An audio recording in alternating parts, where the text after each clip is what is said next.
Comment peut-on oser? Rof, le rappeur du 9-4 vient de dévoiler un nouveau clip qui s'appelle Loyauté. Deuxième extrait de son futur album à paraître en 2024 qui va s'appeler Fitna. On va dire ça. Ce clip a créé la polémique avec des accusations de plagiat qui ont été proférées de la part d'un jeune rappeur qui s'appelle Zaaki. Ce rappeur accuse Rof d'avoir plagié son titre Johannes Brahms. Cette information enflamme la toile et fait parler autant les haters que les fans de ROH2F.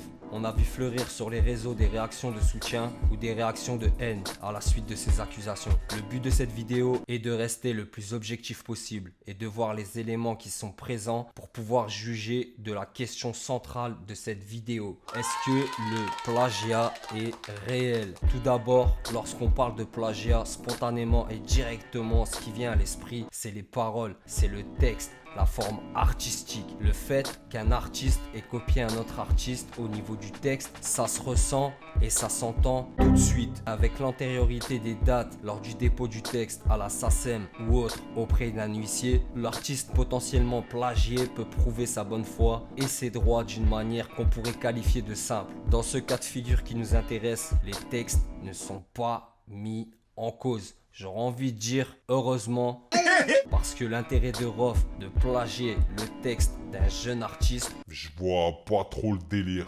et l'intérêt qu'il aura à faire ça. Comme je viens de vous dire, c'est très facilement prouvable. Et connaissant la plume de Rof, Rof n'a pas besoin des jeunes rappeurs pour pouvoir écrire un 16 rimes. À l'heure actuelle, avec les réseaux sociaux et les polémiques qui peuvent éclater à tout moment, de moins en moins d'artistes se risquent à copier les paroles d'un autre artiste. Petite parenthèse, Rof n'a plus rien à prouver.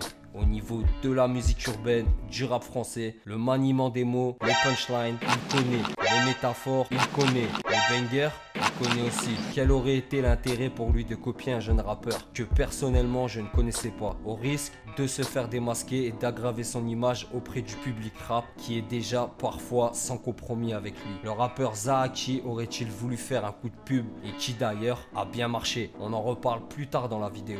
Bien sûr. Dans cette histoire de plagiat qui nous intéresse, le texte n'est pas mis en cause. Ce qui amène des accusations, c'est ce qui concerne l'instrumental et le sample utilisé. Et je pense qu'une bonne définition va faire le taf et permettre à un maximum de personnes, de viewers, de comprendre de quoi on parle réellement.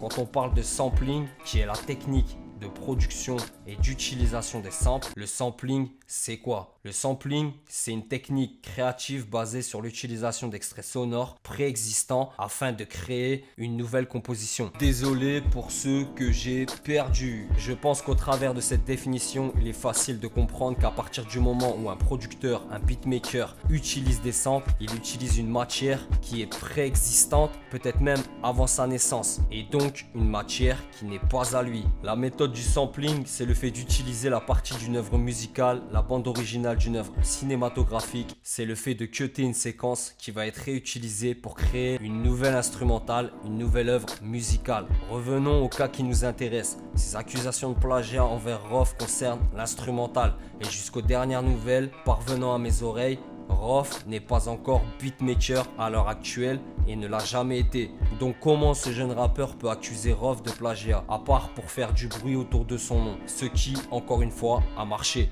Rof vient de nous sortir le clip Loyauté avec un délire visuel à la Peaky Blinders, très qualitatif, très léché, réaction disponible sur la chaîne. Et à chaque sortie de projet, on a le droit à un clip, souvent recherché, au délire bien particulier, c'est une bonne chose. Parlons de la musique à proprement parler. Vous pouvez retrouver sur la chaîne la vidéo réaction au clip Loyauté de Rof, mais dans cette vidéo, ce qui est intéressant, c'est de comparer le texte de Rof et le texte de ce jeune rappeur Zaaki. Et il n'y a pas photo, je suis désolé pour les fans de ce jeune rappeur, mais on assiste à une différence de level qui est extrêmement flagrante et surtout qui est extrêmement compréhensible. Les deux rappeurs ne sont pas au même moment de leur carrière. Ils n'ont pas le même bagage technique ni la même expérience. Lorsque des accusations de ce type sont proférées, je pense que l'accusateur doit veiller à avoir les reins solides et à avoir des dossiers très bien remplis. Sinon, c'est mort. Et là, malheureusement ou heureusement, il n'y a pas photo. On n'est pas sur le même type de personnalité, on n'est pas sur le même ordre de grandeur, on n'est pas sur deux rappeurs qui sont au même stade de leur carrière. J'ai même envie de dire qu'on est en présence de deux rappeurs qui n'ont pas la même ambition, ni la même vision de la musique et de l'aspect artistique. Et pour dire vrai, ce jeune rappeur aurait peut-être mieux fait de se taire. Pourquoi? Parce qu'en ne sachant pas ou en faisant semblant de pas savoir ce qu'est réellement le fait d'utiliser, il fait preuve au minimum d'ignorance, au pire de bêtises, et surtout il a tout confondu. La matière, le sample utilisé pour l'instrumental de Loyauté est peut-être le même que pour le son de Zaki, Johannes, Brahms.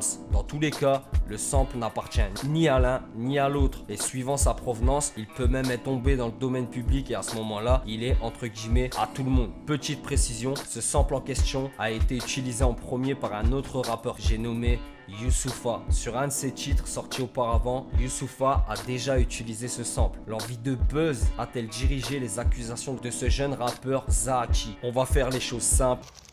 Je vous demande de répondre à cette question en commentaire sous la vidéo. Mais ce qui est sûr, c'est que le beatmaker de Zaki aurait pu lui indiquer que la mélodie sur son instrumental ne lui appartient pas et qu'à partir du moment où un compositeur utilise un sample, il n'en a en aucun cas la possession. Car même les artistes de base qui ont créé cette mélodie à l'aide de vrais instruments, je pense qu'une énorme erreur a été faite. Mais lorsque Zaki a créé ce drama sur internet, ça n'a pas été la pensée prioritaire, la pensée principale. Ça a été, je pense, la recherche de buzz, on va pas se cacher, et donc lui-même ne devrait pas se cacher. Rof est peut-être l'un des rappeurs sur lequel le game aime le plus tirer. C'est la sorcellerie, mais... Le rappeur du 9-4 va très certainement répondre à cette polémique ou pas, et lors d'une nouvelle vidéo, nous en parlerons. Après le featuring avec Big Ali Notorious, ce deuxième extrait de Fitna, Loyauté, annonce de belles choses et du très très lourd pour l'album. Concernant Zaki qui sort de l'anonymat avec cette polémique aux yeux du grand public, on n'a peut-être pas mesuré les conséquences de cette polémique. Son équipe, ses managers ont sauté sur l'occasion de faire parler de l'artiste au travers d'une polémique et d'accusations de plagiat, ce qui est une logique qu'on pourrait qualifier de court terme. Sur le long terme, Zaki va-t-il installer sa carrière? Ça, l'avenir nous le dira. C'est tout ce que je lui souhaite. Ce qui est sûr, c'est qu'aujourd'hui, on connaît son nom. Il y a quelques jours, ce n'était peut-être pas le cas. Est-ce que la manœuvre a porté ses fruits? Nous verrons ça dans un futur proche. Nous attendons la réponse de Rof sur les réseaux. En attendant, je vous conseille de vous abonner à la chaîne pour de nouvelles vidéos sur le rap français et l'actualité musicale, culturelle et gaming. Prenez soin de vous et de vos proches. C'était Chroniqueur TV. Ciao. Volant d'une frappe, en parlant d'une frappe, réalité frappe, ils veulent de la frappe, on va leur donner. Wesh le vrai, savent pas ce que c'est des seins siliconés comme hier Khalifa, leur tête à cogner. Ils ressentent la frappe de la saleté, après la frappe de la sainteté. Avoir la frappe sur le terrain en TT, fini pas endetté, t'auras une sainteté. Frappe sur les deux traits, c'est des 2B, on les frappe, c'est des faux folles comme une...